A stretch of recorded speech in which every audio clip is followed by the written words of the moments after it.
Good afternoon, and we start with a live look at downtown Buffalo. You see those blue skies, all that sunshine, and I can attest I was just outside. It feels really good out there. It's actually a lot warmer out there than it is in the studio right now.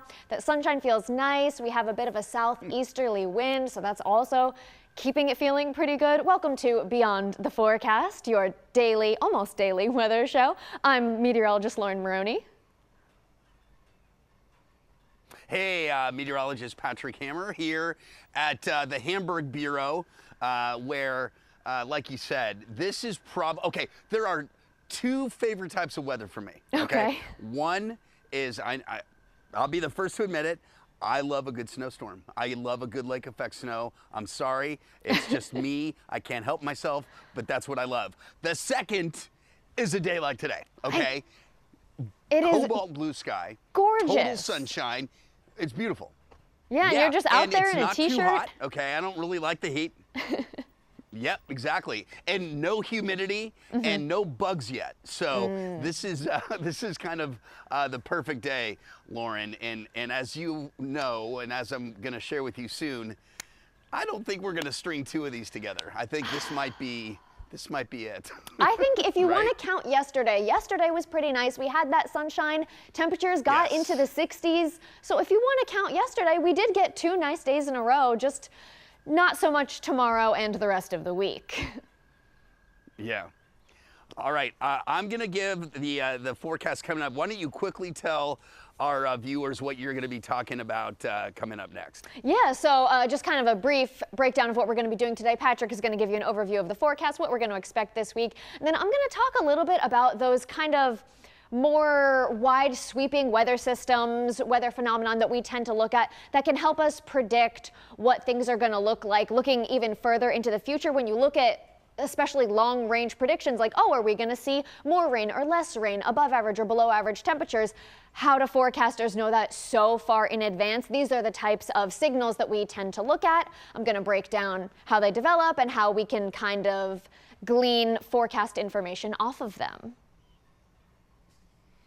Very cool. And I think one of the most fascinating things that I know you're going to talk about is some of these weather phenomenon or meteorological phenomenon that take place a half a world away, yet they have influences on our weather locally. It's crazy. The places we look for a hint at what may be to come weather-wise. Okay, well, let's dive into the here and the now and how things are looking like. April is going to go out with something to say, and that is a much colder and damper look than the beautiful weather we've had over the last day or so. So let's go through it, show you what we've got. These are our headlines for the day. First of all, sunny and warm. Temperatures well into the 70s today, low 70s. Note that number, 70, because I'll tell you why in a second. Tomorrow, yeah, we change things up. There will be some scattered showers around. Doesn't look terribly heavy. Does not look like an all-day affair. It looks like a morning. A line of showers moves through. The winds get kind of gusty, and there could be a few more showers into the afternoon, okay? Temperatures will be knocked down some 10 to 15 degrees maybe. We're down into the 60s, maybe 10 degrees. And then looking ahead, Wednesday is more of a soaking rain coming, especially the second half of the day. And it'll be cooler on Wednesday, back into the 50s, and then cooler still to end the work week. And even enter the weekend. It's going to get, let's say, for April standards and May standards, I'd call it chilly. That's the weather coming our way as we head into the weekend. Okay, so just a heads up on that. All right, now, rain is coming, and we certainly don't need any more rain. This has been a crazy spring season if it were to end today. Of course, when we talk spring, we talk not necessarily equinox to solstice. We talk May, June, July, March, April, May. Okay, and so far we're at, since March 1st, 11.25 inches of rain. What we should have for that same time period is 5.82. So we have almost double the amount of rain we should have had for the spring season, and we're well above the record for the same period, okay? So impressive rains. We could use a little bit of a break. April has been very wet, and guess what? We've got more rain to come before the month does come to an end. Yeah, so there we go. It's been a warm April, but it has been a wet April. Now, speaking of Aprils and warmth, 70-degree days. We're going to have one today. So far, we've had 9 70-degree days in the month of April. The average is 4, so we've more than doubled that. But get this, the record for the amount of 70-degree days in the month of April is 10, set 41 years ago in 1985. So it looks like we're going to tie that record. We're not going to break it because this will be the last 70-degree warmth we see around here for quite some time, unfortunately. So we'll likely tie the record for the most 70-degree days in this month. Now, looking ahead over the next 2 days, you'll see that we've got sunshine today, a high of about 73. The average is around 60, 61, so we'll be well above that. Again, lots of sunshine, just a few high clouds will increase this afternoon. 54 tonight under mostly cloudy skies. It's certainly warmer than it was this morning. And then tomorrow, we're going to be in the 60s, scattered showers. It looks like, yeah, about a 10-degree drop tomorrow. And they will not be widespread showers. They will be, or I should say long lasting. They're going to be hit and miss and will not last all day. We'll all get wet in the morning. And then there'll be some dry time as well, okay? So that's the setup for tomorrow. So looking ahead at rain chances this week, of course, nothing today. You need clouds for rain, and we certainly don't have any of those. Tomorrow, you know, a pretty healthy shot of rain. It just won't be much. The rainiest day will be Wednesday. It's gonna rain, okay? And it's likely gonna be a late morning to through the afternoon and evening rain that's coming. And then for Thursday and Friday, it's going to be just kind of a cool weather pattern, not overly wet at all, but there could be some showers. I think Friday, Saturday, Thursday, Friday, and especially Saturday for this coming weekend. So there we go. All right, satellite view and radar shows the clear skies that we have overhead now. There is a veil of high clouds to our west. In fact, we go to the west, and you can see the next system that's coming. There are 2 this week, one for tomorrow and one for Wednesday. The one you see for tomorrow is that rain over parts of Wisconsin and Illinois.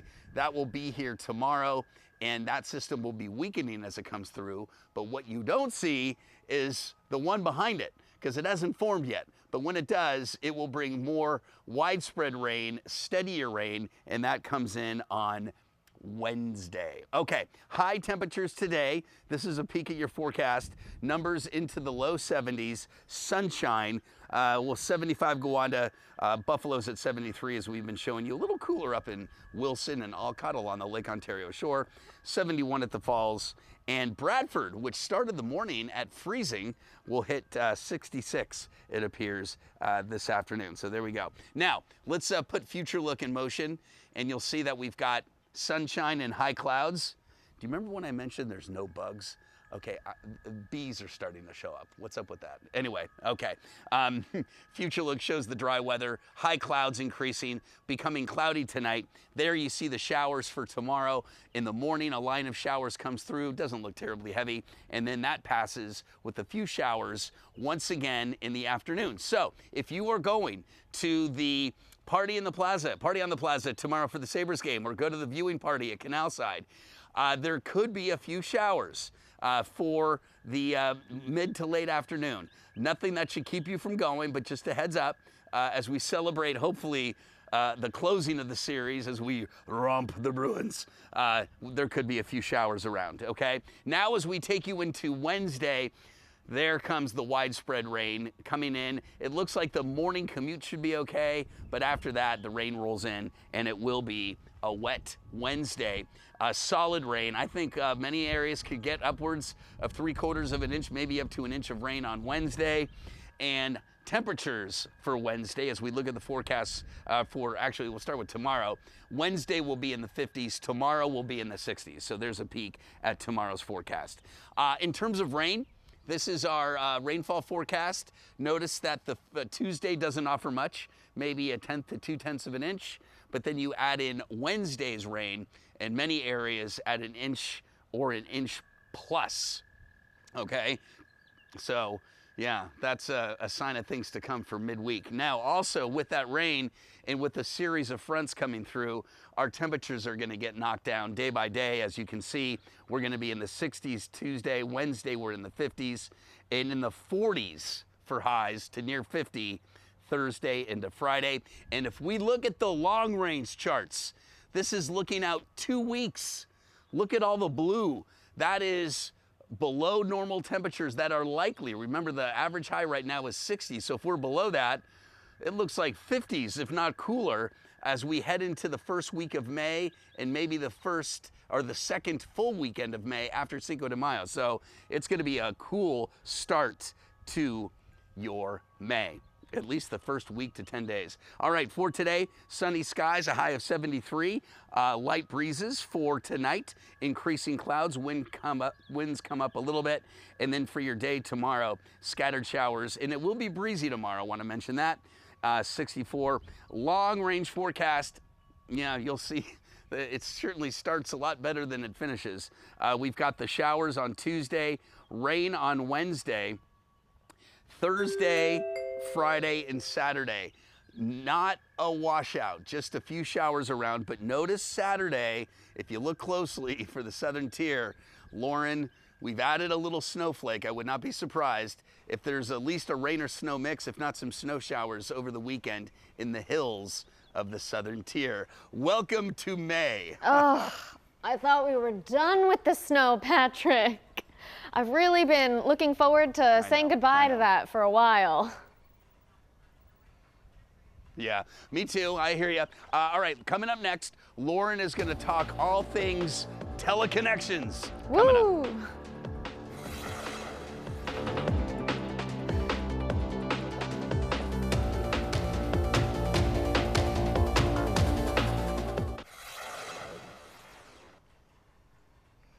All right, when I hear the names Madden and Julian, I think John Madden, former coach of the Raiders, and of course, major NFL broadcaster. And when I hear Julian, I think of Julian Lennon, the son of John Lennon. However, the meanings of Madden Julian in the weather world are far different. And Lauren is here to explain what that means and a lot of other things that we look at to help predict our long-range forecast. Hey, Lauren. Hey, Patrick. Yeah, so I'm going to get to the Madden Julian in just a second.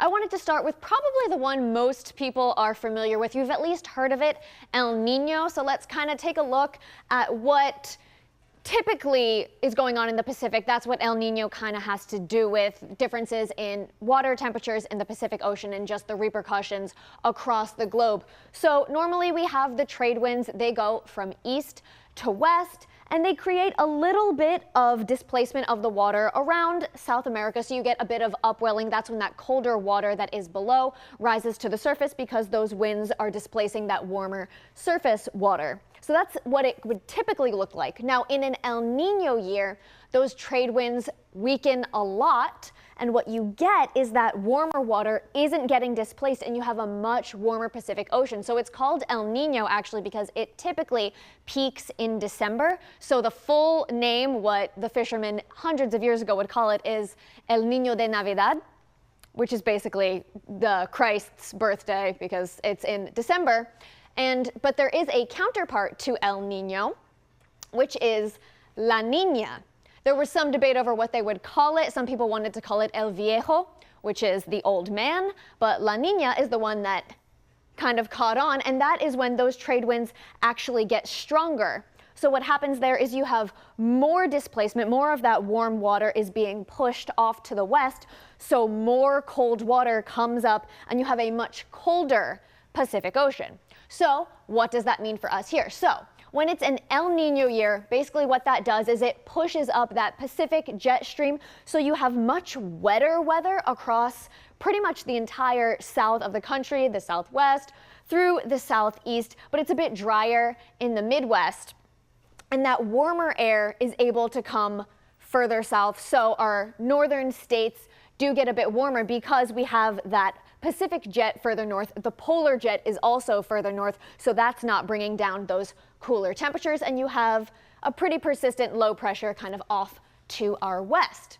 Then in a La Nina year, it is that polar jet that is able to come much further south, so you have those cold temperatures across the northwest. It's also a bit wetter across the west, but then we are much drier across the south, drier and warmer across the south, and also much wetter across the Midwest. Effects in New York and the Northeast aren't as drastic as they are for other portions of the country in an El Nino or a La Nina year, but what it does do is it has a bit of an impact on hurricane season. But right now I just kind of want to show you, so this is one of the more prevailing trends that we tend to look at. An El Nino or La Nina can last anywhere from a couple months to a couple years, and there have been some pretty substantial El Ninos that you kind of see are above in the red, and La Ninas are in the blue.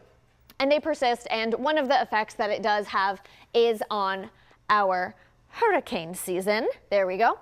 So hurricane season officially starts on June 1st and goes through November 30th. But what it can do, so in an El Nino year, kind of one of the biggest things is that we have more wind shear, specifically in the Atlantic Ocean. Even though El Nino and La Nina is taking place in the Pacific Ocean, it also has effects on the Atlantic Ocean, so we have more wind shear. What that does is it really cuts off the top of hurricanes and makes it harder for them to develop, so you tend to have fewer hurricanes. This isn't to say that you don't still get hurricanes in an El Nino year, but you, on average, have fewer. And then in a La Nina year, there is less wind shear, so you can have more hurricanes. It is easier for them to develop. Now, looking ahead to this hurricane season, I don't think NOAA or the National Hurricane Center has released their official outlook. Colorado State has, and they are predicting a slightly below average hurricane year because we are expecting an El Nino to set in. Right now, we're kind of in that normal stasis. We just ended a La Nina. We're expected to go into an El Nino, and it could be a decently strong El Nino. So that is something that we are tracking.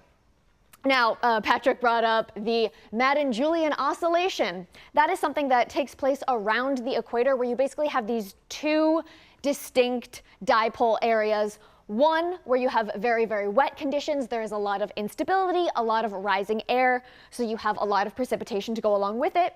And then on the other half of that dipole, you have sinking air, very dry conditions. And so this is something that continues to oscillate throughout the year. The period is about 30 to 60 days, so this is not as long lasting as an El Nino or a La Nina. This is something that changes about every 1 to 2 months. And there are different phases of the Madden-Julian oscillation, but it just kind of continues with that pattern. And this is just something that we like to keep an eye on because depending on what phase of the Madden-Julian oscillation we are in, that means we could have more instability in our area, which could lead to more severe weather. That is also very important in predicting the timing or intensity of a monsoon season. And again, yeah, you see that wetter area that is associated with that rising air instability, and the dry area, sinking air, more stable. So there is also the North Atlantic oscillation. We have these two areas of semi-permanent pressure. So you have low pressure right here. This is the Icelandic low. And then you have high pressure. That is the Azores or Bermuda high. When these areas are stronger, it can kind of dictate the way that the jet stream delivers certain types of air to our area and as well as Europe. So when they are stronger, when you have the positive North Atlantic oscillation, our temperatures tend to be on the warmer side, and it helps bring that warmer air to areas of Europe, while it's a lot colder in Canada, on the eastern half of Canada, and as well as southern Europe. But then when you have the negative North Atlantic oscillation, it is the opposite. We are actually dealing with that polar jet sinks a lot further south. We get that colder air to our area, and it also delivers much wetter weather to parts of Europe, whereas when it's in the positive side, it tends to be drier. And then there is the Arctic oscillation. That has to do with how strong the high pressure is up north. So when it is positive, it's not quite as strong. That colder air stays further north, and we get to enjoy generally warmer temperatures. But when it's negative, that colder air does sink further south, and then that warm air kind of gets trapped in the southern portion of the country. And this is something that can typically last a couple weeks. It's just a pattern that we look at to look kind of long term with, oh, are we going, when we look at, Patrick just showed that 8 to 14 day outlook, that's the type of thing where we could see if we are expecting maybe those colder than average temperatures versus those warmer than average temperatures. What kind of looks like it is going to take place with our jet stream is very important when predicting that. Well, you're absolutely right, and I love how you touched on all the different teleconnections. When we come back, let's have a little chat about what may be happening this summer season and winter with one of those teleconnections. That's coming up. Welcome back. So, Patrick, you... all right, so... yeah, no, Patrick, take it away. Yeah. Go ahead.